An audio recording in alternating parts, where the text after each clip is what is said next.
গ্রামে প্রতিটা বাড়িতেই মা কাকিরা হাঁস মুরগি পালন করে। প্রাকৃতিকভাবে বেড়ে ওঠা এই হাঁস মুরগি কিন্তু খেতে বেশ দারুণ। আমাদের বাড়িতেও হাঁস মুরগি আছে, কিন্তু সেগুলো ছোট, এই জন্য আমরা পাশে একটি বাড়িতে হাঁস কিনতে এসেছি। বড় কোনটা?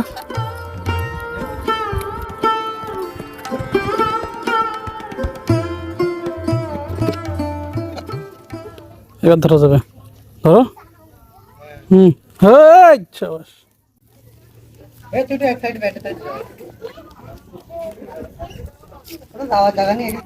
এগুলো তোমার স্টুডেন্ট নেই সব? ওরে বাবা রে, তোমরা পড়ো।